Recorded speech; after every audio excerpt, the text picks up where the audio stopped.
everybody. Welcome back to Get in the Garage. We're the music podcast for music lovers. Time for our new album review of the week. This week, Jeffrey, would you like to bring us in? We are presenting the latest from Lana Del Rey. It's called Did You Know That There's a Tunnel Under Ocean Boulevard? It's her 9th studio album. This album is 16 tracks, 1 hour and 18 minutes long. Let me repeat, 1 hour and 18 minutes long.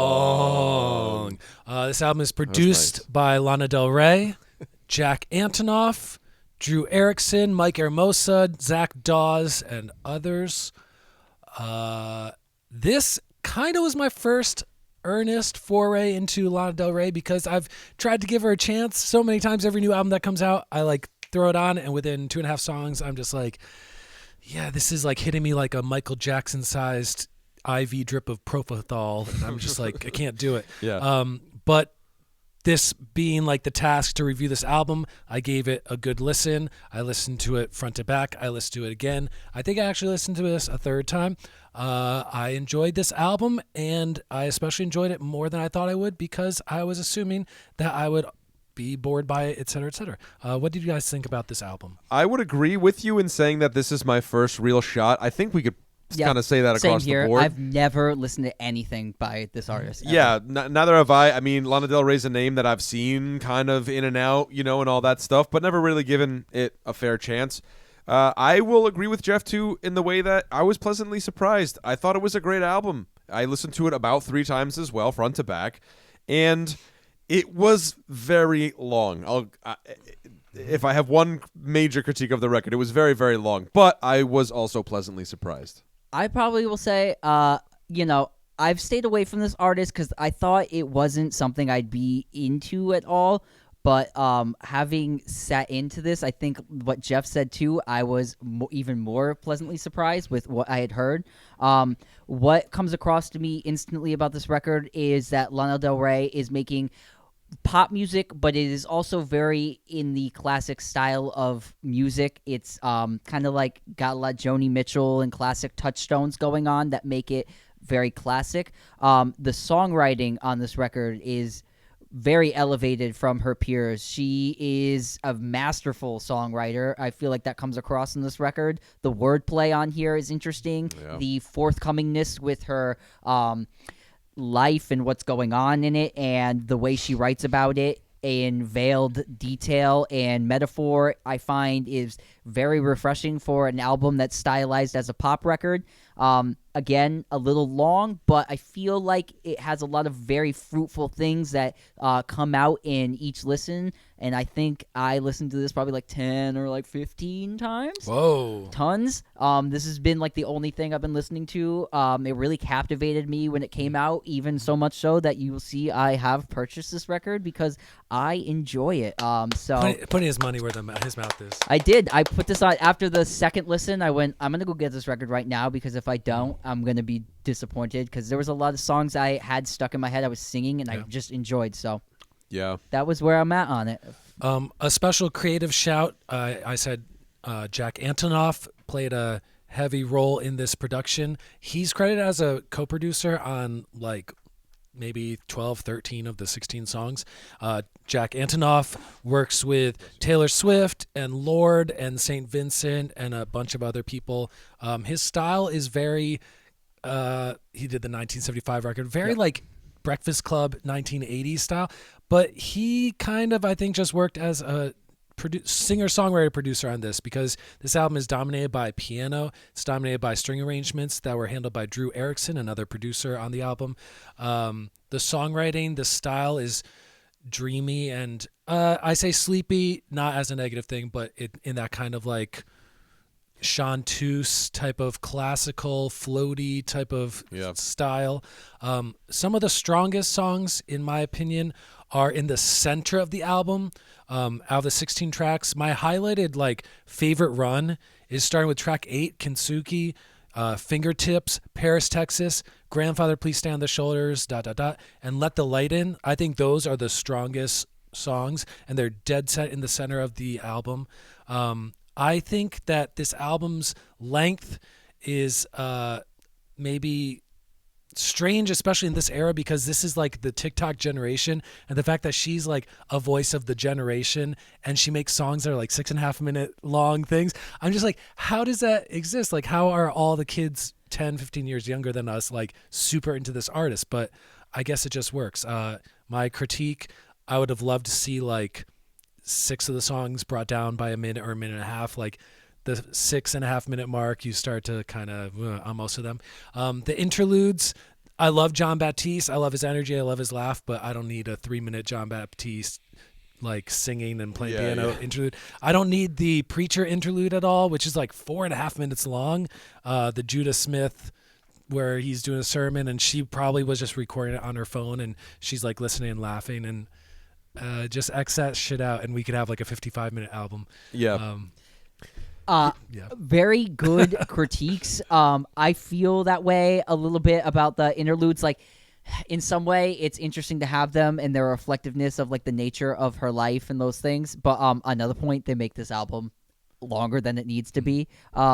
And again, too, like A&W, American Horror, that song that song's almost 7 minutes long. It is just over 7 minutes long. 7 minutes and 13 seconds to be and exact. like that's one song you could like cut like a minute of that beat off and you'd still get the same feel of it, I think. And isn't that a reimagining of a previous song, American Horror, that she had released? I don't know if that one is entirely. I think that one has a bit of play on it, but the one on here that is definitely a reinterpretation is Taco Truck. The closer, yeah. Yeah, Venice Bitch. Venice Bitch. I think that one has some like allusions to past songs in it, but that song was another very interesting one because it was one of the only ones with a hip hop like styled beat, and that was just at the closing for like emphasis. I thought it was cool. It was really cool. Shout out to one of my favorite lines on the whole record, where she like says like the guy's mom's calling her to talk about him, and she's telling her that you're fucking up big time. One of my favorite like things on this record, and that's one of them. So and other songs I know, like you saying you loved Paris, Texas on here. Yeah, Paris, Texas is a great tune for me, and also it's one of the shorter songs on the album. I think the other shortest song is the song Sweet, which is another song that I really, really liked. We've talked about it before, how, opening tracks and what's a good opening track, what makes it a good opening track, and all that stuff. For me, The Grants is great, a great song too, as an opening track, especially because she's got them doing this sort of, vocal rehearsal thing in the very beginning. And it sounds like the song that will come with this intro is going to be this sort of, happy, sort of warm hug kind of song. And then immediately it just dives right into like a minor chord. And you're like, and it sets the tone and the pace for everything that would follow on this record. And I love that. I love an immersive album. And I was kind of like, I really was taken aback. A&W, I did like that song. I thought that the back half of it was cool because you needed that little bit of a quick pick-me-up. You needed some of that. My critique, I think, is shared pretty much by all of us across the board in the way that it is a very long album. The interludes, give or take them. I don't know, if you like them, if you don't. I love Candy Necklace with John Batiste as well. That was a great, phenomenal song. Yes, and Candy Necklaces has some of the like best lyrics on this whole record. What is the chorus to that? The chorus to Candy Necklaces is feeling like I'm young and restless. Dancing like the young and restless. You've been acting pretty reckless. And I'm obsessed with this. Just that rhyme pattern, reckless, restless, obsessed with this. That kind of stuff like drives me nuts on this record, where she's, especially that song, like that's master rhyming. That's really great and creative chorus writing. I thought that was one of the best melodies on the entire record too. One of my only real critiques isn't necessarily that it's, I think that's like Peppers, the second to last song, and then Taco Truck. The last two songs, they almost seem like afterthoughts in the way that they don't really seem to fit. I mean, A&W gives you that flash of that sort of like trappy kind of thing that you have going on. But other than that, you don't really get that again until like right near the end of the record. Yeah.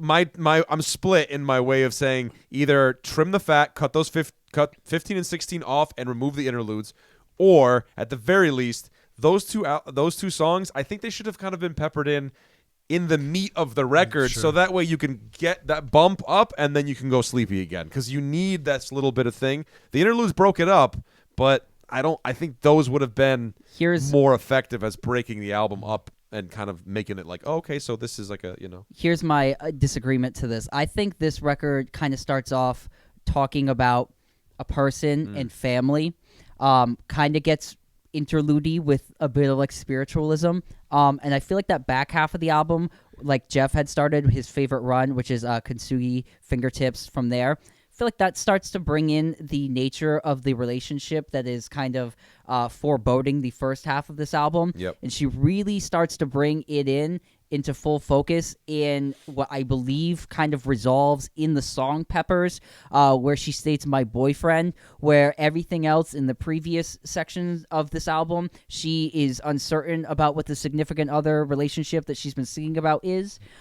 So for me, where it picks up on that in Peppers, especially from the previous song Fishtails, where she's saying, I don't care if you won't braid my hair. That line where she's like, I'll just get sadder and sadder, where she's talking about her hair and how she's, if you don't want to braid it, which is like a very emotional thing to like braid someone's hair, she doesn't want to deal with you.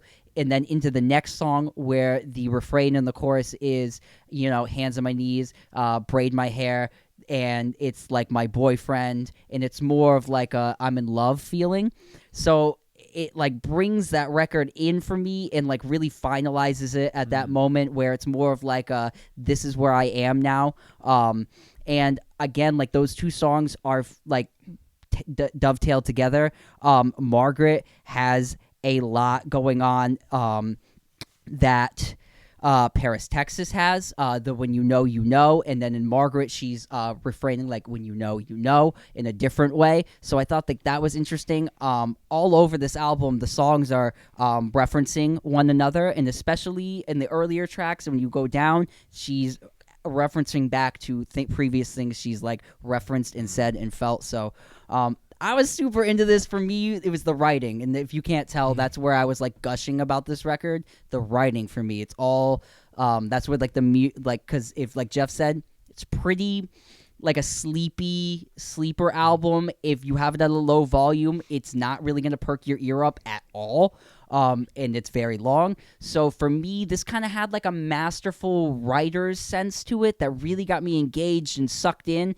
And I'm going to lay out some like big heavy names in like the Joni Mitchell, Bob Dylan way I listen to records when I'm like really want to get in that like lyrical soup. This is that album for me, and it played off strong in that way, and those references are, I think she's like in that light in this age. I definitely think she wrote some really cool, interesting, different pop songs. Yeah, I like the melodies and the instrumentation on a lot of these songs as well. That song Kintsugi, it's pretty much this very gorgeous vocal and piano thing, and there's some strummed acoustic guitar that kind of is harp-like. The song reminded me of a couple Stevie Wonder songs like Visions and If It's Magic, and it had that like beautiful thing to it. The song Paris, Texas, featuring Simmel, it uses the song I Wanted to Leave by Simmel, like how Kanye West used the song Avril 14th by Aphex Twin to make his song Blame Game, where it's just that peppered like minimalist piano thing. Because the Simmel track, it is that Simmel track with just Lana Del Rey singing over it. So there's not much difference, but I love the fact that she does that like a hip-hop producer would do that. And the same thing about the following song, which is the Grandfather Please Stand on the Shoulders, ... The Ryopi song Flow is used, and it's like the track as it is, her singing over it, and then they pepper in like brass and added instrumentation as it builds over the second half. So I like the fact that in a hip-hop way, even though she is very like twirly dress and like clouds and all that, she does those hip-hop flourishes. There's some hip-hop stuff on the last track being a redo. It's like an earlier version of a song that she put out on the Norman fucking Rockwell album 3 or 4 years ago, 5 years ago I guess now at this point.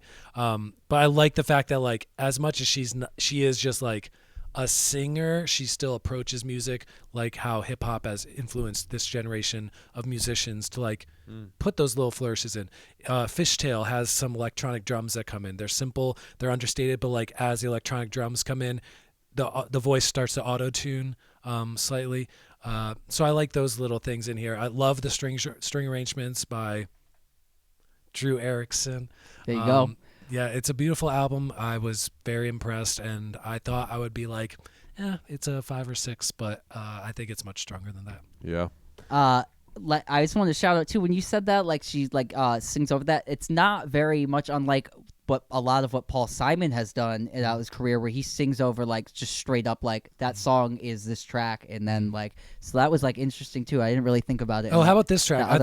I thought a track that we all might like is the duet with Father John Misty, Oh, Let we the didn't Light even In. Oh yeah, Which yeah. to me was like straight up sounded like it could be on George Harrison's All Things Must Pass. Oh, it was like the Oh. same exact kind of like melody, instrumentation, and approach. And Mellotron. yeah, That's the song that got me hooked into this record. So Mm-hmm. like as I was listening to it, and then that one came on, and that one I absolutely fucking fell in love with. and that's late. That's like Yeah. 12 or 13 on I the record. fell in love Yeah, with that 12, song. I love it. It's so old school, like Yeah. good vibe country, and the lyrics to that song are so like good in for what that style song is. Yeah, and Father She John really kills Misty, he works well in that context. You know what I Does mean? his That's like I was shows- like, oh, this is Shows up, sings on point, great background vocal. Yeah, fantastic. Michael McDonald of his day. Oh my God, I love his day. High I will praise, say, high praise. one song that I battled with a little bit was Fingertips. That tune, do you guys remember that one? It's That's like the one. it's an extended diary entry with a string arrangement. yeah, basically. yeah. And I was like, Yeah. I wrote down It's the in my center words of the album too. I think in my notes. I wrote it as a bit word salad, but Yeah, great yeah. storytelling. So Right. it's it was kind of this endless sort of thing Yeah. where there's no No chorus in this structure. song. There's Yeah. no. It's her just. Yeah. It's an Going iPhone. on and on and on. That song is Yeah. literally an iPhone voice memo that she gave to the producer. Right, and he did it. And she went, I don't want any choruses, just Yeah. make this. And then that was what it was. And that came out crazy. Yeah. And that's one of the craziest things, like That's the most Joni Mitchell in my Bob opinion. Dylan-y, Yeah. like just Yeah. 8 straight verses at you. So, and, like it or like hate it, it's evoking of some nature. So, on a pop record. Yeah. Fuck the bridge, fuck the chorus. It's just verses now. Yeah, right. But you gotta hand it to her, man. I mean, this for the audience that consumes this type of music, it's just like, hey, man, anybody who's a younger person, if you're watching this, and you can get through this, listen to Pink Floyd, guys. You can do it. Like you can, you know what I mean? You can make it through a 6-minute song. You can you've make- proven you can. If you can make it through the 7-minute song A&W, give Echoes a try. I hope you don't have anything planned for 20 minutes, but you might be able to sit through it. I feel the same way. I Yeah. feel like this album, if younger people kind of are getting into the style, I feel like obviously it's like that Joni Mitchell style is coming back in like a big way, and that I think the emphasis on the lyrics on this album is really, really great. I love that about this, and I'm here for it. So I hope All more right. things start to sound in this nature. Shall we do ratings? Yeah. Let's go around. I thought this was a very strong album, and the couple things I would probably skip every time, but that's an hour and 20-minute long album. If this was an hour-long album, this would be a strong 9+ for me, but it's an hour and 20 minutes long, so this is an 8.5 for me, which is, I thought this would be like a 5.5 or 6, and I love half this album, and I really like another quarter, and I'll skip a quarter. Yeah. With me, I don't mind the interludes as much. It is a long album, and the last 2 songs, I wish they were placed differently in the record. That being said, it is a 9 from me. Wow. Yeah. Oh, I'm going to meet you at that. I'm going to go that this is a 9 for me. I do think it's a lengthy record, but I kind of like the weird reward of like sitting in that like limbo for a little bit in it, and I think that, like I said earlier, it does pay off as being my first album. If you have any recommendations on where I should jump off next, please leave them in the comments. Yeah, let us know. This was a strong 9. Do you like this album? Do you think this is a great album? What do you think it should be rated? Do you think we did a good job? Please tell us. Let us know. Let us know. Like, comment, and subscribe. Tell a wire worker. Mikey McCool, if you're still here. We McCoyle. appreciate- It's McCoyle. Oh, my God. I don't know why Get I it said right. McCool. McCoyle. Oh, he's never going to let that one go. Anyway, until next time, guys. This has been Get the Grudge. We'll see you next week. You're done. You're done, bud. You're done.